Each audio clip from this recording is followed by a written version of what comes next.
Now, I wouldn't entirely consider myself a professional or the best of the best when it comes to making suggestions on how to do things in Call of Duty. I'm certainly not Xbox Ahoy, or maybe even the Dank, or some of the other great guys that do these videos that talk about how to do this, how to do that the best. And I'm certainly not going to be the last, but I can always give you my take, my perspective on things. And in this video you'll see, or at least in this clip, you'll see how I use simple techniques in order to obtain the higher streaks. Because in previous Call of Duty games, all of these techniques have helped me get the higher streaks, the Pavlos, the AC-130s. I mention those the most because my personal favorite Call of Duty games are Modern Warfare 2 and certainly Modern Warfare 3 before all the bullshit happened. But that's another conversation for another day. In this one you'll see I picked up my brother Kevon's Diamond LSAT. Certainly not something that I would prefer because I am not specialized with light machine guns. He's a hell of a lot better than I am. But I figure we're losing, let me try it. I've seen him get a lot of high streaks with it. It certainly can't be that bad. And when I picked it up, the feel of it wasn't that bad. It wasn't what I thought it would be, although it wasn't terrible. Certainly I'm not the type of person that would always use an adjustable stock. And I probably wouldn't use a variable zoom on a light machine gun because I would prefer something like an ACOG scope or maybe even a target finder. Take it as you like. I know there are a lot of opinions about the target finder, most of them negative, but I like its ability to find people trying to hide. And I'm not a camper. I don't like camping. I'm more of a run and gun, at your face, rusher type player. But you have to play to the weapon's strengths. And a light machine gun isn't a rushing type weapon. It's more of a defensive, post-up type weapon. And so I kind of use it the way it's intended to be used, because that's where you're going to see the most success out of it. And as you can see, I got the orbital VSAT, which helped me find where the enemies were. I got the Warthog, which helped me get to the Swarm.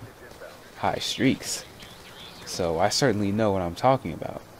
But one of the important things is using a weapon to its strengths. The second, as you'll see in this one, is patience. And even in the next clip, you'll see where patience is a virtue, and even you've seen it in the last one. Never go dashing out into the enemy territory if you don't know where they're going to be, because you will certainly get shot in the back. Because even though there aren't a whole lot of people that favor using Ghost, there still are quite a bit of people that use Ghost.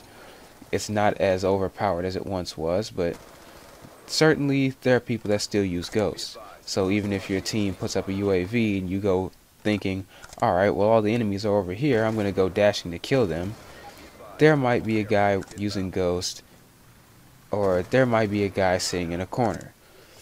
And with the abilities of Cold-Blooded, sitting in a corner and being not seen is an all too frequent occurrence.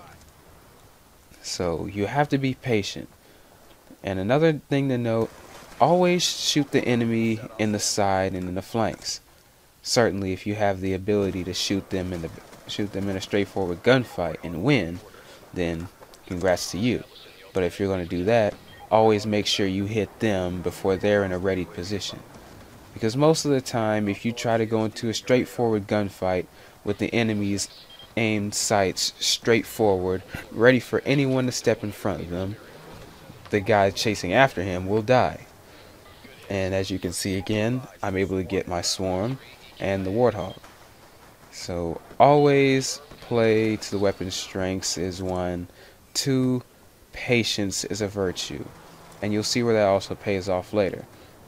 But right here, I seen someone up on the radar, possibly over there, but I only shot, didn't pursue, because I would have certainly been killed. And probably the third thing, have a good secondary option. After the VSAT, you have to have something that's going to help you get to that higher streak. Whether it be the Warthog being your highest streak, your secondary option could be something like, I don't know, a stealth chopper. A stealth chopper is something that you can put up where it kills the enemy while you're out in the ground shooting. Me personally, I tend to favor the AI controlled streaks because I don't want to be posted somewhere while using a player controlled streak. I feel like it leaves me vulnerable, but that's just my take. And you'll see in this one where shooting the enemy in the back and patience comes in handy. Because when you shoot the enemy in the side, they don't have time to prepare to shoot you. They don't have time to react. In fact, they never knew you were there.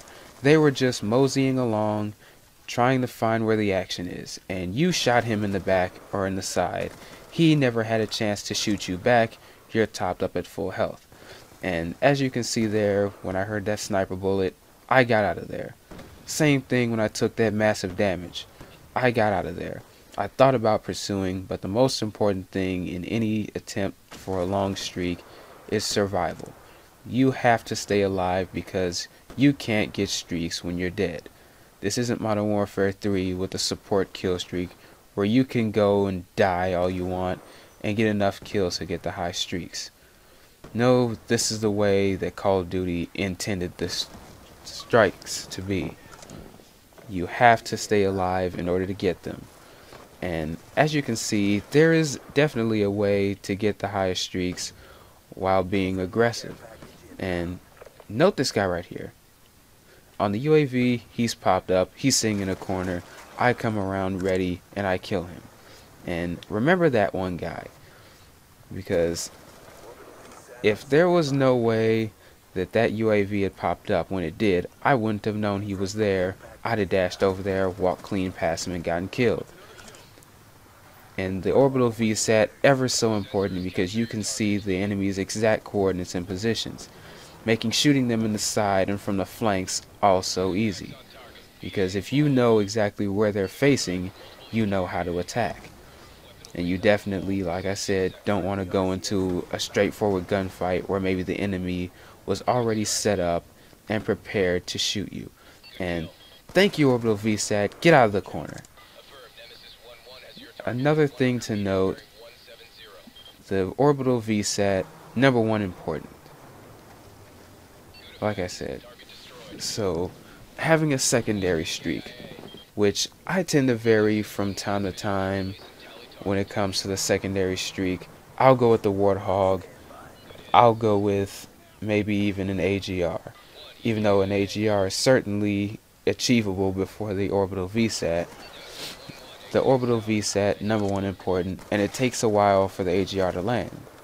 I also go along with the EMP system, because when the enemy doesn't have electronics to see on his minimap where you are while you're shooting, especially if you have an unsuppressed weapon, that could be important, because they don't know where you are, and the removal of their reticle from their electronic optic makes their fine aiming harder to do. And as you'll see in this gameplay right here, I'm using a sniper rifle. This is my specialty, my preferred weapon, and I'm very aggressive with a sniper rifle at times. And I do not quickscope. To me, well, we won't get into that. That's a gameplay commentary for another time. But using a weapon to its strengths and being patient is the key in this one right here. I know I'm using a sniper rifle and I don't quickscope, which means I can't run straight out into the enemy's line of fire. I have to stay within the sniper rifle's specialized area, which is long distance. I have to use the places on the map where the sniper rifle is going to be at its finest. It's a long range weapon, it's not an SMG, it's not a long range shotgun. So I need to be as far away from the enemies as possible. And right here, you see I'm very close to him, but I quickly switch out to my secondary, which I don't have, but I've gotten the knife gold, so I'm certainly proficient with it. And I see these two dots pop up, and I think, Do I want to go straight at them? No. As the bouncing Betty I hack gets a free kill, I get some more points, the streak continues, God, my aim is horrible, and bang, got him. Certainly amount of patience, as that guy was spraying with the SVU.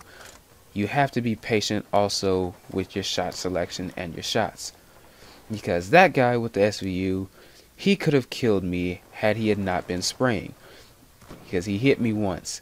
If he would have took a secondary accurate shot, he would have finished me. And right here, headshot, EMP systems. And note this guy that's coming up with the shotgun.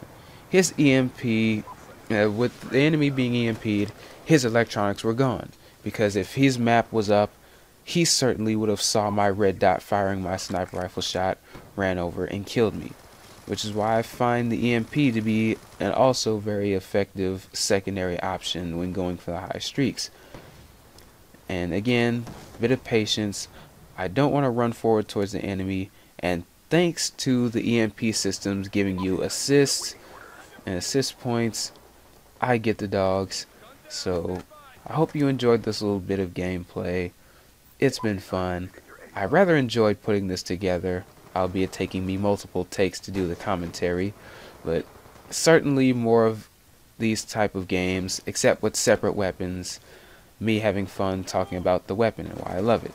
So thank you for watching, enjoy the rest of the video, and leave a like, subscribe if you're new. Goodbye.